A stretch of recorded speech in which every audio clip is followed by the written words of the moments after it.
हर खबर पर पैनी नजर आप देख रहे हैं उल्लेख न्यूज। हरिद्वार चित्रा सिनेमा के सामने रेलवे रोड खोखा मार्केट के लघु व्यापारियों ने नगर निगम प्रशासन के खिलाफ मुखर होकर मायापुर रामलीला ग्राउंड प्रांगण में लघु व्यापार सेवा समिति के अध्यक्ष चोखेलाल के संयोजन में लघु व्यापारियों की महापंचायत के माध्यम से मुख्यमंत्री पुष्कर सिंह धामी, शहरी विकास मंत्री बंशीधर भगत से संयुक्त रूप से मांग की।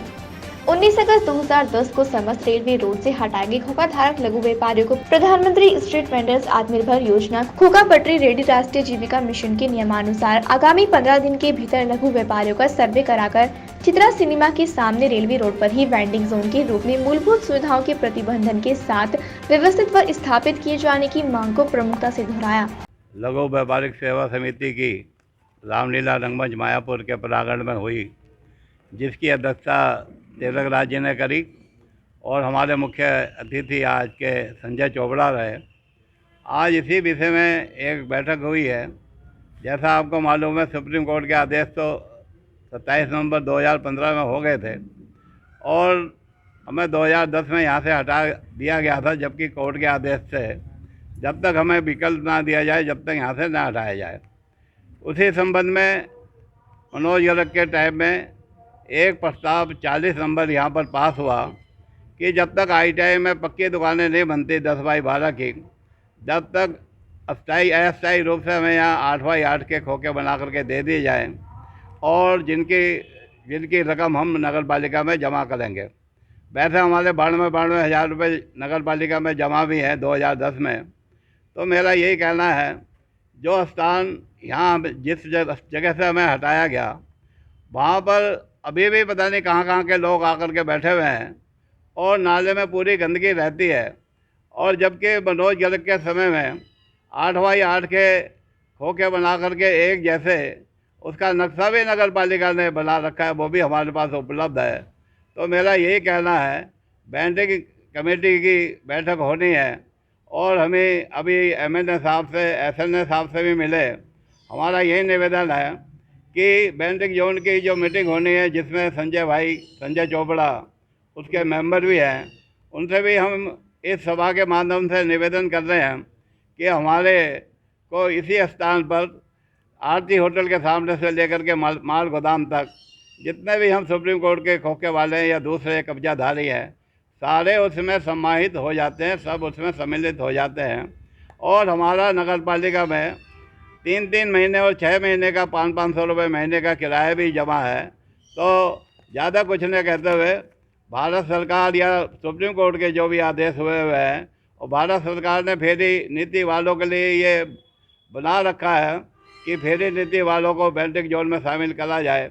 और हमारे पास शहरी विकास सचिव शैलेश बंगोली की भी चिट्ठी है और भी चिट्ठियाँ काफ़ी पड़ी हुई हैं सरकार की कि इनको जो है बैंडिंग जोन में सम्मिलित कर लिया जाए। क्या रणनीति रहेगी आप? अब अगर हमें 15 दिन के अंदर ये लोग बैंडिंग जोन में हमें शामिल नहीं करते, तो हम 15 दिन बाद उसी स्थान में चित्रा टाइट के सामने आमरण अनशन, कार्मिक अनशन और धरने पर बैठेंगे और प्रशासन को लोगों की न्याय संगत मांग है। और आज न्याय संगत मांग को दोहराते हुए आज यहाँ पर जो है महापंचायत हम लोगों ने आहूत की है। इस महापंचायत के अंदर तमाम जितने भी हमारे इस क्षेत्र के जो चित्रा सिनेमा रेलवे रोड के खोखा मार्केट के जो हमारे लघु व्यापारी हैं, उनको निश्चित रूप से मैं समझता हूँ कि अनुच्छेद 1 का संरक्षण मिलना चाहिए था। और राज्य में राज्य फेरी नीति नियमावली है, तो कहीं ना कहीं मैं समझता हूँ या तो जनप्रतिनिधियों ने इनको गुमराह करने का काम किया या अधिकारियों ने इनको गुमराह करने का काम किया। जब विकल्प के रूप में इनको यहीं स्थापित किया जा सकता है, तो बार बार इनको भटकाया क्यों जा रहा है? तो आज उन सब बातों को लेकर जो है यहाँ पर चिंतन मंथन है। और निश्चित रूप से मेरे को पूर्ण विश्वास है, एक सच्चाई के साथ, एक आशावान इरादे के साथ में इनकी मांगों को पूरा कराया जाएगा। और वेंडिंग जोन चित्रा सिनेमा से लेकर और माल गोदाम तक निश्चित रूप से बनेगा। जहाँ पूरे क्षेत्र के अंदर 15 वेंडिंग जोन बन रहे हैं, वहाँ 16वां अगर वेंडिंग जोन होगा, सर्वप्रथम प्राथमिकता के आधार पर वो चित्रा सिनेमा के हमारे खोखा धारकों का होगा। इस बात को लेकर आज यहाँ पर तमाम लोग संकल्पित हो रहे हैं और चोखेलाल जी के नेतृत्व में हम लोग इसको आगे बढ़ाएंगे। और निश्चित रूप से मैं आपके माध्यम से मुख्यमंत्री जी से भी निवेदन करना चाहता हूँ कि इस राज्य फेरी नीति नियमावली की समीक्षा करें, देखें कि स्ट्रीट वेंडरों की क्या पोजीशन है और इनकी जन सुनवाई का कार्यक्रम मैं समझता हूँ सरकार को रखना चाहिए। हर जिले के अंदर जन सुनवाई होनी चाहिए। यह देखा जाना चाहिए कि रेहड़ी पटरी वाले को प्रधानमंत्री आत्मनिर्भर योजना का लाभ मिल रहा है या नहीं मिल रहा है।